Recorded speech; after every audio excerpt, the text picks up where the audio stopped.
je me présente. Donc, moi, je représente l'Association française des managers de la diversité. Je m'appelle Marie et je suis en charge des partenariats dans l'association. Nous sommes une petite équipe de 8 personnes qui travaillent depuis 2007 sur la prévention des discriminations en milieu professionnel. L'AFMD, c'est un réseau d'employeurs. Nous rassemblons aujourd'hui 185 organisations adhérentes, parmi lesquelles des entreprises, bien évidemment des grands groupes. Une grosse partie du CAC 40 fait partie des organisations à s'être emparées de ces sujets, mais il y a aussi, et c'est une bonne nouvelle, de plus en plus de TI, de PME qui nous rejoignent notre association pour justement prévenir les discriminations en leur sein.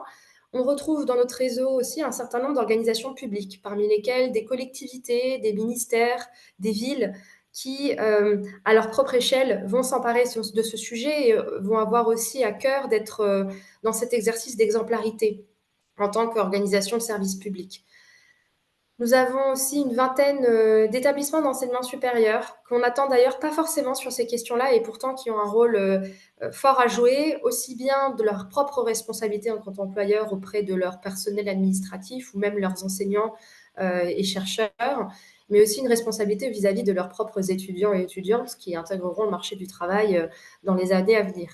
Un certain nombre de cabinets d'avocats aussi sont parmi nos adhérents et travaillent de main sur ces questions de discrimination dans le milieu professionnel.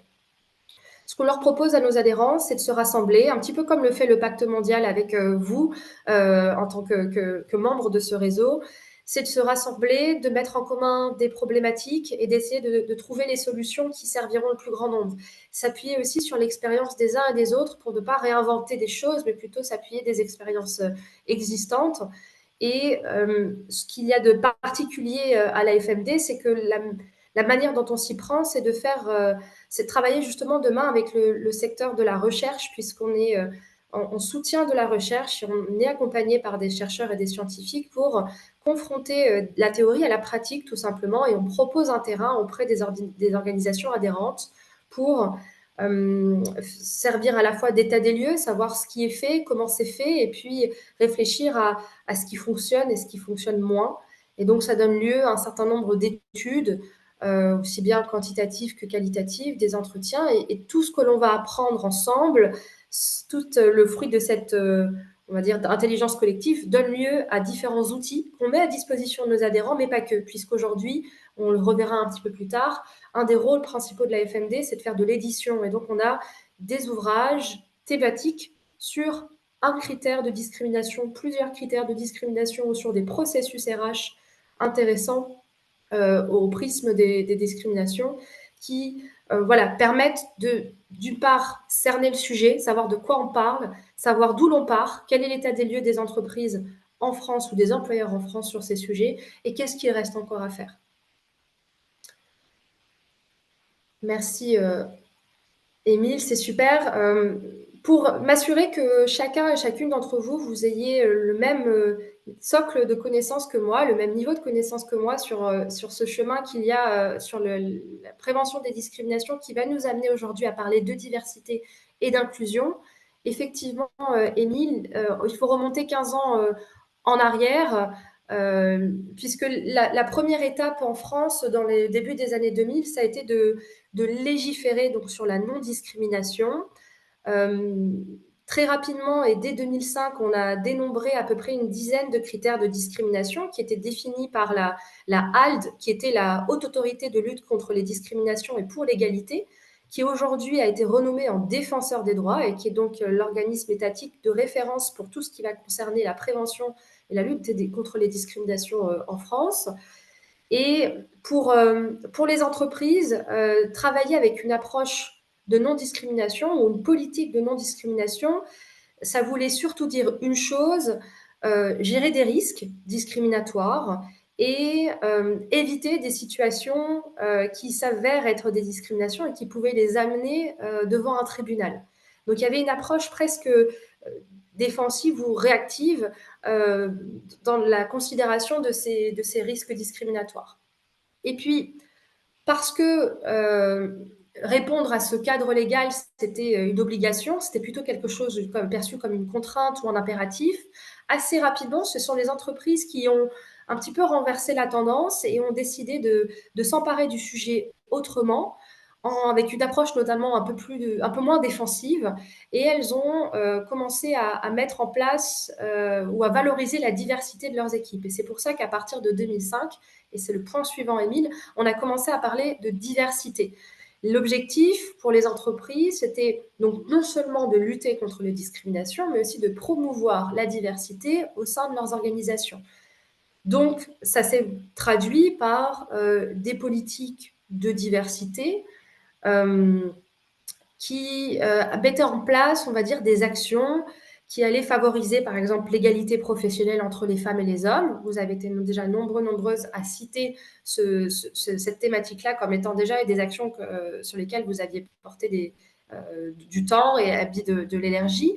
Euh, D'autres actions étaient plutôt tournées vers l'inclusion des personnes en situation de handicap, ou alors il était question, surtout dans les débuts des années 2010, de travailler sur la pyramide des âges, en sachant que voilà, on avait des personnes de différentes générations qui commençaient à construire nos équipes et qu'il fallait faire travailler et dialoguer des générations entre elles au sein même de son collectif de travail. Et puis, au fur et à mesure du temps, il y a eu une multiplication de différentes jurisprudences sur le sujet des discriminations. En parallèle, il y a eu des individus qui ont fait part de leur mécontentement face à l'accès aux droits, l'accès à l'emploi, leur manque aussi de représentation ou de représentativité au sein de la société, au sein de la population. Et donc, des gens sont sortis dans les rues, ont manifesté pour la plupart, et euh, ça fait réagir aussi les entreprises de ce niveau-là. Et donc, on est passé de la diversité au singulier aux diversités au pluriel, pour inclure finalement des prismes beaucoup plus larges et pour intégrer des questions, par exemple, qui allaient toucher à des choses peut-être qui peuvent relever un peu plus de l'intime ou du personnel, mais on a commencé à parler d'orientation sexuelle et d'identité de genre dans le début des années 2010. On a commencé à s'intéresser à l'apparence physique des individus, euh,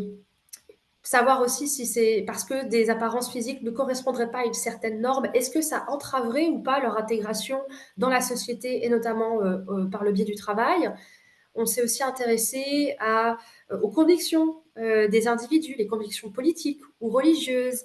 qui finalement étaient diverses et variées et méritaient d'être entendues, notamment dans un lieu de sociabilisation qui est le travail. Et donc, assez rapidement, finalement, on est passé entre 2005 à une dizaine de critères de discrimination, à 25 critères l'année dernière et un 26e qui s'est ajouté cette année. Et c'est un nombre qui ne cesse de grimper, vous le voyez bien. Et comme c'était une situation qui était finalement peu gérable pour beaucoup d'entreprises, parce qu'on ne peut pas passer son temps à courir derrière des critères de discrimination et de se dire, alors oui, attention, quand on prend cette décision, est-ce que finalement, ça ne va pas impacter la vie de cet individu au regard de tel ou tel critère? Eh bien, là, à nouveau, les entreprises ont changé de paradigme une nouvelle fois et elles ont commencé à intégrer, à parler de la notion d'inclusion. Et donc l'inclusion, qu'est-ce que c'est? Ça va être effectivement toutes les conditions que l'employeur va pouvoir mettre à disposition de ses salariés, de ses collaborateurs, de ses collaboratrices, pour que chacun, chacune se sente eh bien, respecté pour ce il ou elle est, et aussi entendu par rapport à sa propre identité. C'est-à-dire, l'inclusion, ça va être ces conditions qui vont permettre à chacun de se sentir unique, et en même temps d'appartenir à une culture, à un tout commun. C'est-à-dire, bien sûr que lorsque vous êtes dans une entreprise, chaque individu a sa singularité et en même temps, il faut que chacun puisse parler d'une même voix, représenter l'organisation dans laquelle il ou elle travaille. Et donc, c'est là-dessus que les entreprises ont commencé à se positionner dès les années 2016-2017. Et nous, on a essayé de travailler d'ailleurs avec elles ce concept de l'inclusion qui peut parfois paraître un petit peu abstrait, et c'est de savoir comment ça va se matérialiser finalement dans les organisations. Et peut-être, ça va être le dernier point, on voit apparaître là depuis fin d'année dernière, et je pense que ça arrivera plus largement en 2024, cette notion aussi d'équité. On parle davantage de diversité, d'équité et d'inclusion au sein des organisations. Donc il y a des nouveaux postes qui se créent et qui viendront un petit peu imbriquer cette nouvelle notion d'équité, c'est-à-dire, à différence de l'égalité, comment est-ce qu'on va pouvoir traiter les individus avec un traitement donc à la fois égalitaire, on va mettre chacun avec les mêmes chances, les mêmes opportunités, et en même temps, on aura une attention particulière pour des individus qui peut-être, en ayant les mêmes chances, eh bien, partent avec un handicap, j'ai envie de dire, ou avec quelque chose qui va de toute manière les mettre dans une situation euh, plus injuste ou en tout cas pas du tout égalitaire vis-à-vis des autres. Très rapidement aussi pour vous expliquer comment le cadre légal il s'est construit. Alors il y a effectivement en France je vais appeler ça des incitants. C'est un petit peu tout ce qui existe aujourd'hui dans notre écosystème et dans notre pays qui invite fortement aussi les entreprises à se saisir de ce sujet. Euh, alors, je vous apprends rien, vous êtes au sein du pacte mondial parce que vous êtes déjà engagé, vous êtes déjà dans une logique où vous avez compris votre responsabilité en tant qu'employeur, mais il faut effectivement savoir que pour les entreprises qui hésiteraient encore, eh bien, il y a déjà tout un cadre légal qui invite fortement à s'intéresser à ces sujets. Euh, pour vous donner quelques exemples de lois qui existent aujourd'hui et qui vous incombent, il y a une loi de 2006 qui invite à l'égalité entre les sexes et notamment à l'égalité salariale entre les femmes et les hommes, avec une action qui doit être prise par les employeurs pour limiter les écarts de rémunération, mais aussi les écarts d'articulation entre la vie professionnelle et la vie familiale pour éviter les déséquilibres justement entre ce que peuvent percevoir les femmes et ce que peuvent percevoir les hommes. Il y a eu aussi toute une obligation, un travail qui doit être fait au niveau de l'accès à la formation professionnelle et à l'apprentissage qui doit être égalitaire vis-à-vis des hommes et des femmes. C'est une loi donc, qui date de 2006, qui a été complémentaire d'une autre loi qui date de 2005 et qui invite fortement tous les employeurs de au moins 20 salariés à employer des personnes en situation de handicap, avec une obligation également à l'accessibilité physique et numérique des locaux ou des informations. C'est-à-dire que l'employeur, normalement, est en mesure d'attirer ces profils et ne va pas les discriminer, ne serait-ce que dans la recherche ou la publication des offres d'emploi. Pendant très longtemps, c'est un quota, un taux d'emploi qui n'était pas évident à maintenir et donc il y avait d'autres moyens de le contourner. Et malheureusement, depuis 2 ans, normalement, l'AGFIP fait ce travail de régulation pour s'assurer que tous les employeurs de plus de 20 salariés ont effectivement un salarié déclaré, donc avec une reconnaissance de travailleur handicapé au sein de ses effectifs. Une autre loi plus récente, celle-ci, c'est celle de 2017, qui est relative à l'égalité et la citoyenneté et qui oblige notamment les entreprises de plus de 300 salariés et notamment également tous les cabinets de recrutement. Donc peut-être que parmi vous, les organisations de plus de 300 salariés être concernées par une formation à destination de toutes les personnes en charge du recrutement, aussi bien à la RH que les personnes en charge de recruter des équipes, donc je pense notamment aux managers, qui doivent avoir suivi une formation à la non-discrimination. Et je disais aussi, ça vaut au cabinet de recrutement, c'est-à-dire tous ces partenaires stratégiques qui vous aident à recruter, je pense à tous les cabinets d'intérim notamment, qui doivent avoir aujourd'hui formé leurs équipes aux biais et aux stéréotypes qui peuvent se prononcer lorsque vous êtes en situation d'embauche et que vous pouvez être amené à choisir une candidature plutôt qu'une autre. Enfin, dernier point, un peu rébarbatif, mais qui vous permet aussi de comprendre un petit peu le contexte légal dans lequel on s'inscrit, c'est la loi de 2019 sur la prévention et l'action, la lutte contre les agissements sexistes et le harcèlement sexuel au travail. C'est donc une loi qui oblige les employeurs de plus de 250 salariés à désigner un, voire deux référents ou référentes harcèlement, violence sexiste et sexuelle au travail. Et ces référents donc, sont censés faire office de cellules d'écoute, être à disposition des salariés qui se sentiraient victimes ou témoins d'agissements sexistes et sexuels dans le cadre du travail, avec une obligation aussi à former les inspecteurs et les médecins, la médecine du travail sur ces sujets-là. C'est une manière pour les employeurs de s'emparer du sujet, ou en tout cas de comprendre qu'il en va de leur responsabilité que de traiter les enjeux d'égalité, de diversité, d'inclusion. D'autres incitants, puisque je vous ai dit, il y en a 3 qui me semblent importants. D'un côté, les lois. De l'autre, les émulations un petit peu collectives, ou en tout cas les nombreuses initiatives qui ont été lancées à l'initiative d'associations ou bien d'entreprises pour quelque part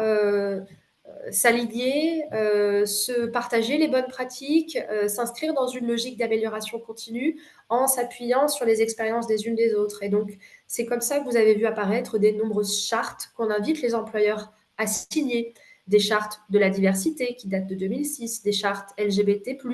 de l'autre cercle, par exemple, euh, la charte entreprise et handicap de l'OIT. Vous avez aussi plus récemment des chartes de la parentalité, de la QVT, charte de l'intelligence artificielle inclusive. Voilà, ça peut être des manières d'embarquer, si vous voulez, ces enjeux. Et la plupart du temps, ces chartes voilà, invitent les autres employeurs à s'unir pour travailler ensemble vers des objectifs communs. D'autres exemples d'initiatives inter-entreprises ou inter-organisations, ça peut être tout ce qui existe en termes de certification ou de labellisation. Je pense aux labellisations ISO, le label diversité, le label RSEI, donc RSE et inclusion. Vous avez tous les audits GIS avec une perspective internationale qui sont là pour aider les entreprises non seulement à structurer leur politique, mais aussi à faire appel à un auditeur ou une auditrice externe qui viendra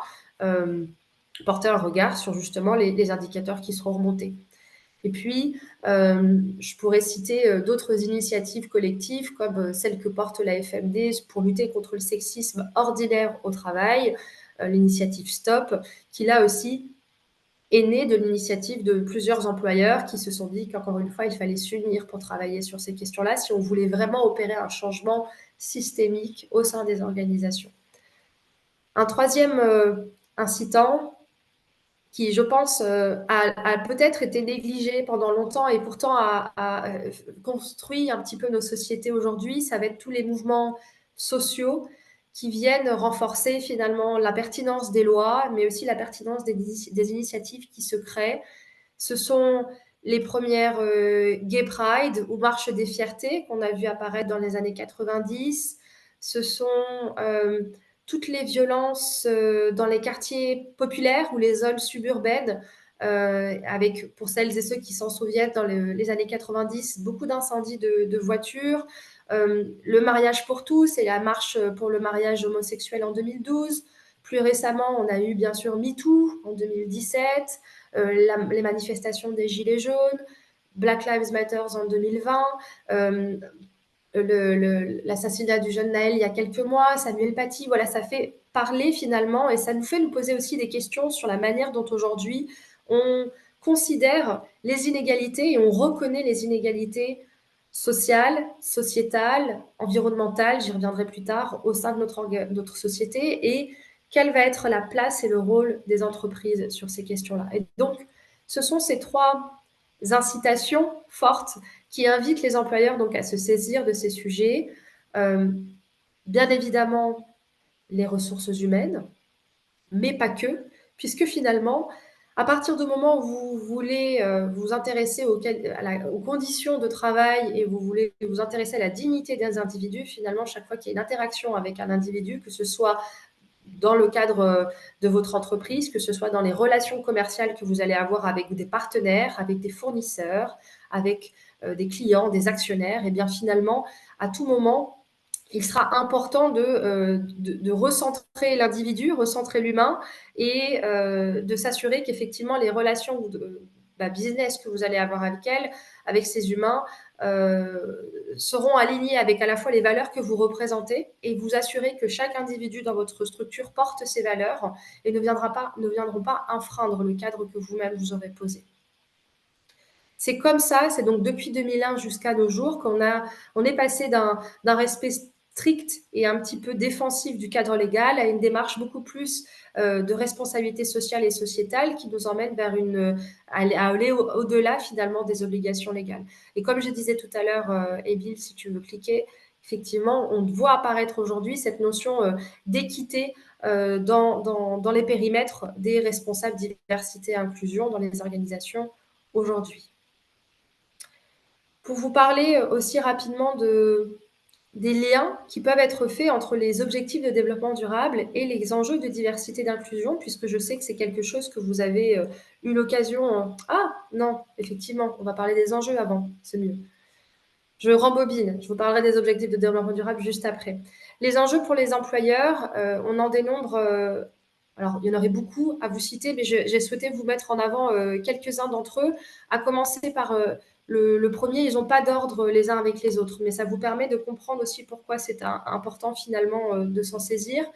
Il y a des enjeux clairs aujourd'hui de mixité des métiers. Par mixité, j'entends mixité sociale, mixité culturelle, mixité générationnelle, où, bien évidemment, l'objectif, ça va être de diversifier les manières de penser dans vos équipes, de pouvoir mieux confronter les idées, mieux confronter les points de vue, tout simplement pour éviter l'entre-soi. Euh, Pendant longtemps, ça a été effectivement quelque chose qui est venu naturellement, de recruter des personnes qui nous ressemblaient, de travailler avec des personnes avec qui on partage les mêmes valeurs, où on a peut-être les mêmes expériences de vie ou les mêmes expériences euh, de, de formation et d'école, etc. Pour autant, on sent aujourd'hui que ça a effectivement ses limites, tout simplement parce que si vous voulez,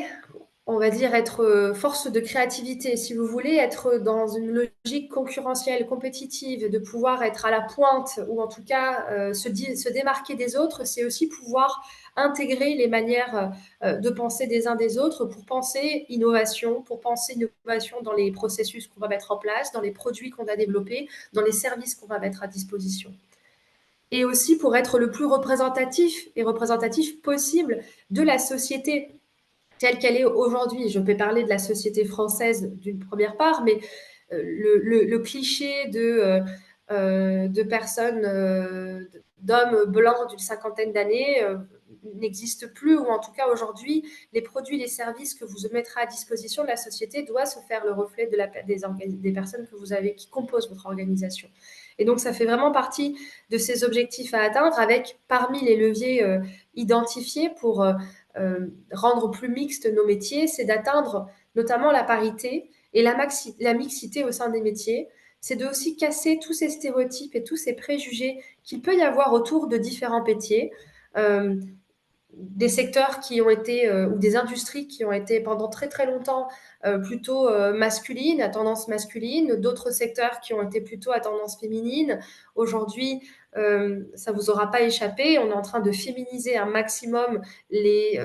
noms de métiers, puisque jusqu'à présent, un tailleur de pierre était un tailleur de pierre, il n'y avait pas de femme à pouvoir pratiquer ce métier. Encore aujourd'hui, je ne sais pas si on dit une tailleuse de pierre, néanmoins, voilà, il y a cet exercice de casser les représentations qu'on peut avoir aussi autour d'un métier, avec ce que ça comporte de débat sur le fait de dire pompier et pompière, qui va forcément choquer, alors qu'en réalité, aujourd'hui, un directeur ou une directrice ne choque plus, mais il y a effectivement un certain nombre d'années, avoir des directrices n'était pas envisageable, ou en tout cas, on appelait toujours Madame le directeur, pour s'adresser à une femme qui avait ce niveau de responsabilité. Et par mixité aussi des métiers,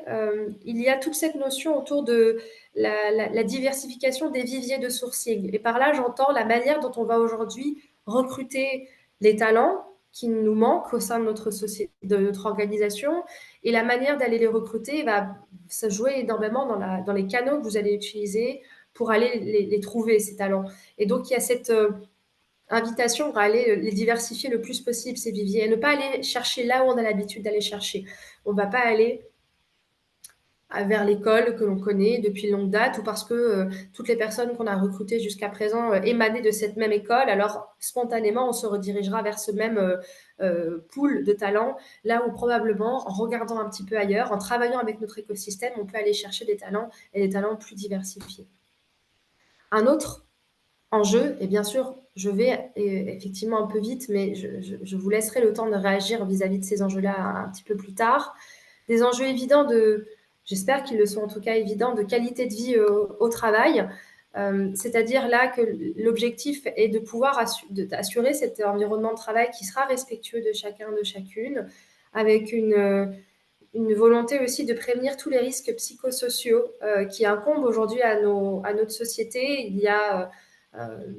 des taux aujourd'hui d'arrêt maladie, d'absentéisme, de burn-out qui viennent entraver un petit peu le bon fonctionnement des entreprises. Et clairement que d'agir sur ces enjeux de diversité et d'inclusion vont avoir une tendance à favoriser la qualité de vie au travail, puisque les personnes vont se sentir davantage reconnues, davantage écoutées, notamment lorsque vous tenez à répondre à leurs besoins individuels et à les faire converger avec des besoins collectifs, eh bien, c'est une manière de répondre finalement à vos besoins opérationnels de performance, de productivité, euh, de sentiment d'appartenance à un collectif. Alors, j'ai envie de parler du mot de loyauté aussi, même si je ne suis pas sûre que ça s'applique encore beaucoup aux entreprises aujourd'hui, mais pendant encore quelques années en arrière, c'est vrai qu'on avait tendance à être très loyal à l'entreprise dans laquelle on travaillait. En tout cas, voilà. L'un des enjeux à travailler sur ces questions de diversité et d'inclusion, c'est de répondre à cette injonction de qualité de vie au travail. Un autre enjeu, bien sûr, d'assurer la cohésion entre les équipes. Vous verrez, les enjeux s'articulent les uns avec les autres, mais l'objectif là est de pouvoir générer un sentiment de confiance au sein d'un collectif de travail, d'éviter des tensions interpersonnelles entre les individus, des points de friction qui peuvent émaner notamment parce que chaque individu est différent et qu'il faut apprendre à travailler avec cette différence. L'objectif aussi de la cohésion, c'est que vous le comprenez, d'avoir une équipe qui s'entend bien, qui collabore, qui communique, qui coopère, eh bien, sera une équipe plus productive, plus efficace, aussi bien d'un point de vue individuel que d'un point de vue collectif. Et là, l'objectif, c'est donc de sensibiliser le bien vivre ensemble, le bien travailler ensemble, en créant ces fameuses conditions qui permettront cette bonne entente et cette bonne communication entre les individus. Et une des conditions est bien sûr le facteur temps qui nous manque énormément et souvent par injonction à devoir aller vite, à devoir répondre à des prérogatives ou des objectifs ou à atteindre et pour hier, et bien effectivement on a tendance à vouloir aller un petit peu vite et à minimiser euh, ou à mettre de côté finalement la qualité des relations interpersonnelles entre les individus. Or, c'est vraiment un socle de base pour qu'il y ait entente et cohésion entre les équipes. Quatrième enjeu important à prendre en compte, bien sûr, ceux de marque employeur, mot qui pendant voilà, qui revient énormément un petit peu au goût du jour à la mode, qui pendant longtemps a été associé à l'image de marque et au sens marque de produits et nos services, et puis aujourd'hui qui parle plutôt de la manière dont on va attirer et fidéliser des talents, des individus, notamment pour permettre cette continuité d'activité dont je parlais tout à l'heure, puisque depuis quand même un certain nombre d'années, le turnover prend place. Les équipes se renouvellent relativement vite et donc il y a vraiment cet enjeu d'aller augmenter à la fois donc l'engagement, la motivation des salariés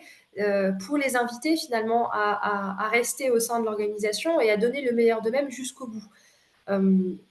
Et là, l'un des leviers à actionner pour répondre à ces enjeux de marque employeur, c'est effectivement en tout cas à notre sens, de rendre plus visibles et plus concrètes les engagements, les actions que vous menez au sein de votre organisation en matière de RSE, en matière de diversité, en matière d'inclusion. Il y a vraiment un enjeu là à communiquer en interne, en externe, donc à faire savoir, tout en évitant de tomber dans cette c'est une tendance tout de même au social washing, au greenwashing, au diversity washing, parce qu'on sait ô combien c'est tentant et ô combien c'est facile de tomber dedans et de récupérer un retour de bâton ensuite lorsque l'on affiche des choses que l'on dit haut et fort et que finalement ne suivent pas derrière. Parce qu'encore une fois, ça s'applique, je pense, pour toutes vos structures, même si vous êtes encore avec des effectifs réduits. À partir du moment où l'organisation s'engage, il faut que l'ensemble des salariés s'engagent avec elle. Et que malheureusement, on sait bien qu'une réputation, il faut des années pour la construire, alors qu'aujourd'hui, avec nos réseaux sociaux, avec cette viralité presque immédiate, déconstruire une réputation est aussi très très facile. Donc des enjeux de marque employeur forts où la diversité et l'inclusion peuvent être un levier important. 5e enjeu, avant-dernier enjeu, celui de justice sociale. Je vous le disais tout à l'heure, dans les différentes incitations qui viendront donc un petit peu bousculer, je pense, les réflexions et les manières de faire aussi bien des organes étatiques que des employeurs, c'est effectivement de, de répondre à cet enjeu de justice sociale et de réparer ces inégalités sociales qui se sont forgées siècle après siècle dans nos sociétés, où là, l'objectif est effectivement de donner à tous les individus les mêmes chances de s'élever dans la société, à travers notamment le travail, et de réaliser les mêmes opportunités de réaliser à la fois leurs ambitions et puis leurs projets professionnels. Un des leviers pour y parvenir, c'est d'effectivement identifier les comportements discriminatoires, qu'ils soient conscients ou inconscients. Je pense notamment à tous ces comportements sexistes, racistes, LGBTI-phobes, qui viennent entraver des parcours de vie, et donc de pouvoir sensibiliser à ces stéréotypes, c'est bien conscient, et de former à l'identification de ces comportements discriminatoires reste un levier pour permettre à chaque individu d'avoir accès aux mêmes chances et aux mêmes opportunités de réussite professionnelle. Là aussi, pour réparer cet enjeu d'injustice ou d'inégalité sociale, l'idée est de favoriser donc cette égalité des chances et l'équité au sein des collectifs. Dernier enjeu, des enjeux bien sûr économiques, même s'ils sont durs peut-être aujourd'hui à démontrer, et que effectivement certaines études sont sorties au cours des dernières années pour démontrer la performance des employeurs qui auraient des équipes mixtes, qui auraient à leur tête des hommes et des femmes, des personnes d'origines diverses. Euh, Là aussi, c'est difficilement démontrable. En revanche, ce qui est certain, c'est que lorsque vous prenez en compte cette notion un petit peu d'universalisme, lorsque euh, vous formez vos équipes à ces différents biais, vous allez être plus productif dans la manière dont vous allez concevoir, penser, développer des produits, des services qui seront finalement accessibles pour tous, pour toutes, parce que pensés pour tous et pour toutes. Donc des opportunités bien sûr commerciales, des manières aussi d'accéder à de nouveaux marchés, des manières aussi, je ne l'ai pas mentionné sur cette slide, mais d'échapper à un risque jurisprudentiel, parce que ça coûte cher aujourd'hui en France de discriminer. Donc il y a des enjeux économiques aussi forts. L'idée là étant aussi de concevoir donc des produits et des services qui seraient exempts de stéréotypes, de biais, qui permettrait d'inclure ces enjeux de diversité et d'inclusion dans les politiques d'achat, c'est-à-dire la manière dont vous allez travailler avec des fournisseurs, la manière dont vous allez répondre aussi à des appels d'offres. On voit bien aujourd'hui que les employeurs, les entreprises sont attendus sur ces indicateurs de diversité et d'inclusion. Il faut faire l'exercice de la preuve, non seulement de l'action, mais aussi des résultats au sein des organisations. Donc des enjeux économiques forts qui, je les ai mis volontairement aussi à la fin, puisque business is business, on parlera effectivement toujours de rentabilité, de performance économique notamment, et aujourd'hui, elle ne peut se faire sans traiter l'ensemble des enjeux qu'on a vus précédemment, sans prendre en compte finalement les notions un peu universalisme ou universaliste, ou bien les particularités, les singularités de chacun et de chacune.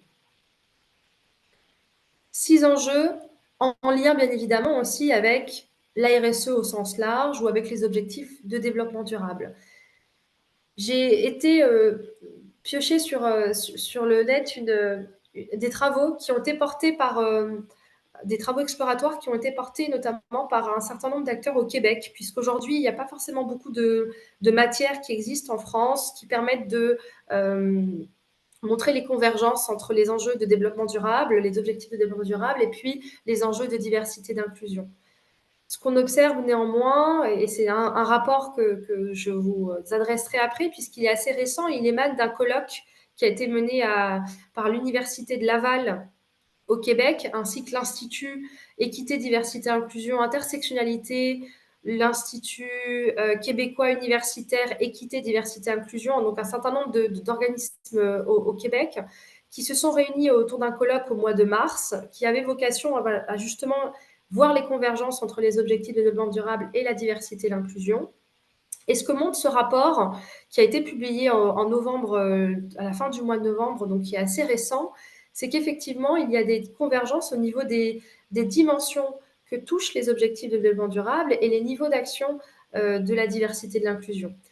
Des exemples assez intéressants, je trouvais, c'était la manière dont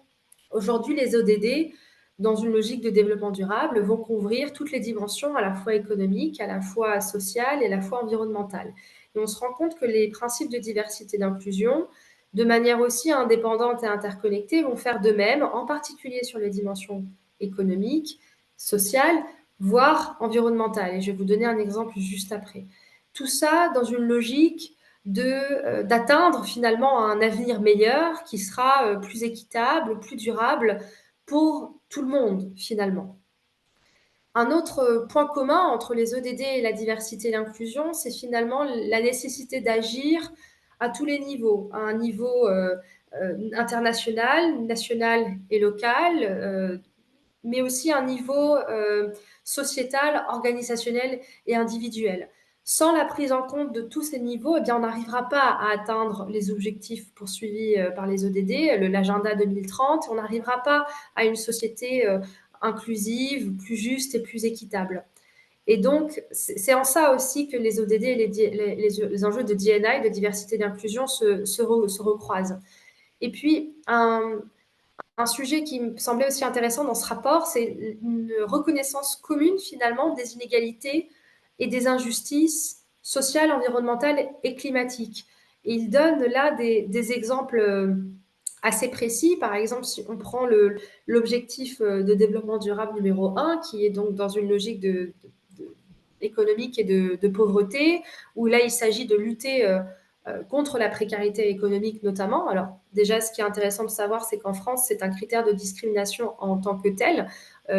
On a légiféré pour que la vulnérabilité d'un individu qui résulte d'une situation économique soit reconnue comme un critère de discrimination. Donc ça fait le lien direct avec l'ODD 1. Et là, ce qu'il nous explique dans ce rapport, c'est que la précarité touche de manière disproportionnée des groupes en quête d'équité, et notamment des personnes plus vulnérables, comme les femmes, par exemple, comme les personnes en situation de handicap, les personnes noires ou les personnes racisées. Et donc, une approche, je dirais, diversité-inclusion de l'ODD 1 pour lutter contre la pauvreté, ce serait de reconnaître qu'il y a effectivement des effets disproportionnés auprès des individus. Donc, cet enjeu de pauvreté ne touchera pas les individus de la même manière, selon qu'ils soient ou elles soient femmes, hommes, en situation de handicap, de telle origine, etc. Et qu'il va être nécessaire de mettre en place des actions qui vont devoir répondre à des défis spécifiques auxquels vont être confrontées ces différentes communautés. Donc, il y a ce besoin d'agir de manière égalitaire, mais aussi de manière équitable, pour rectifier finalement les injustices auxquelles ces personnes sont confrontées. Et donc, il y a là aussi une logique un petit peu d'intersectionnalité. Alors, je ne sais pas si vous êtes familier ou familière avec le terme d'intersectionnalité. L'intersectionnalité, c'est quand vous avez des individus qui sont au croisement de différents critères de discrimination. Et on retrouve cette même intersectionnalité avec les objectifs de développement durable, par exemple, lorsque vous avez des personnes victimes d'inégalités sociales, environnementales ou climatiques qui vont être au croisement des systèmes d'oppression et de privilèges qui existent aujourd'hui, c'est-à-dire des personnes au croisement, à l'intersection du sexisme, du racisme, du validisme, de l'hétérosexisme, donc c'est-à-dire toutes les personnes qui ne seront pas que femmes ou aussi que racisées ou que en situation de handicap, mais qui en plus de ça vont vivre un peu comme une double peine ou une triple peine, eh bien ces injustices sociales, économiques ou climatiques. On parle par exemple pour des choses qui parleront peut-être plus, l'ONU, par exemple, lorsqu'il s'intéresse un petit peu aux personnes qui sont touchées par les crises climatiques aujourd'hui au niveau mondial, eh bien, on sait que les femmes ont 14 fois plus de risques de mourir lors d'une catastrophe climatique que les hommes, par exemple. On parle aussi de racisme environnemental quand l'on s'intéresse, par exemple, aux populations qui vivent dans des zones périurbaines ou périphériques des grandes villes et qui vont être exposées, par exemple, à des complexes industriels peut-être polluants ou où la qualité de l'air, la qualité de vie, la qualité de l'eau va être dégradée. Et donc, lorsqu'on sait que majoritairement, ça peut être des personnes racisées ou des personnes marginalisées d'un point de vue socio-économique qui se trouvent dans ces quartiers, et bien là, on est sur cet exercice de la double peine où non seulement on cumule une injustice environnementale et une injustice sociale. Tout ça est dans le rapport donc de Arkady, qui est franchement passionnant et que je vous invite à lire, puisqu'il permet vraiment de faire converger ces différents enjeux et de se dire qu'encore une fois,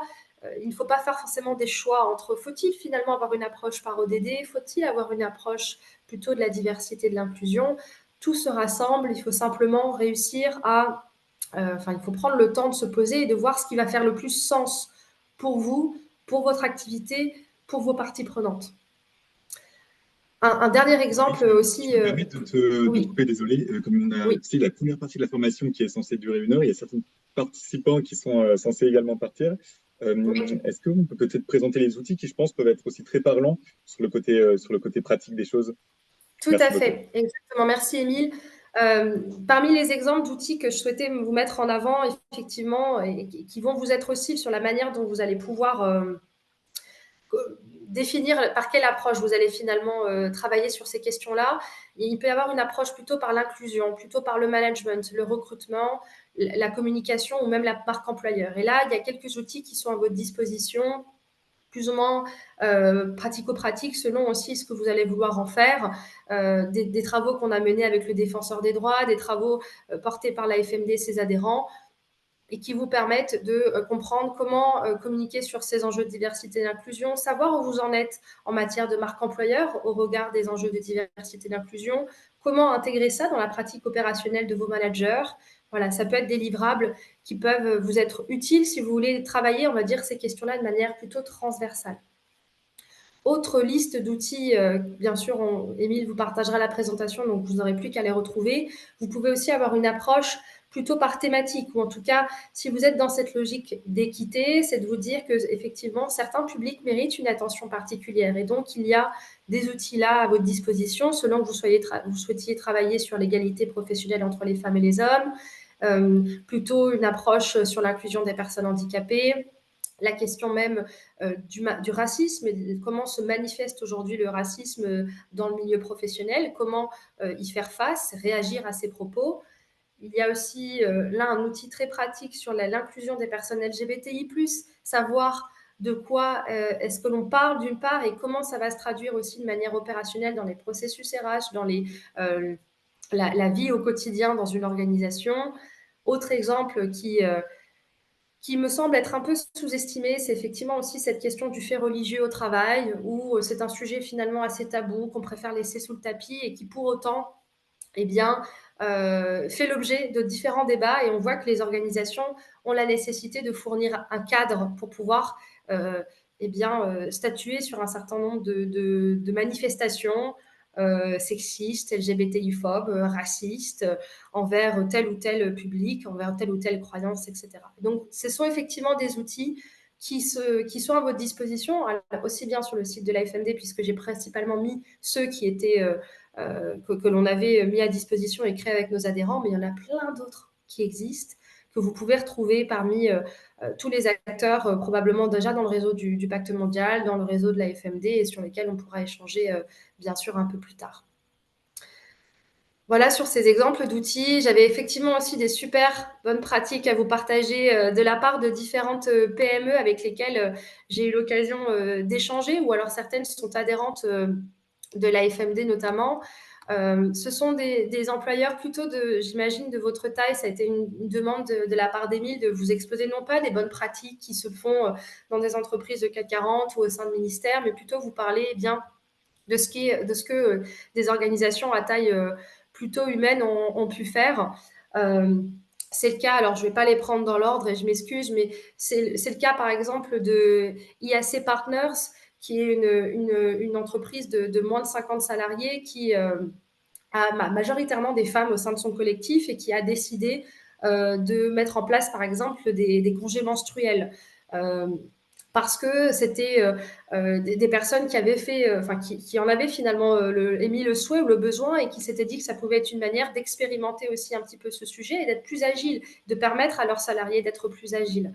Un exemple, c'est avec Addictive,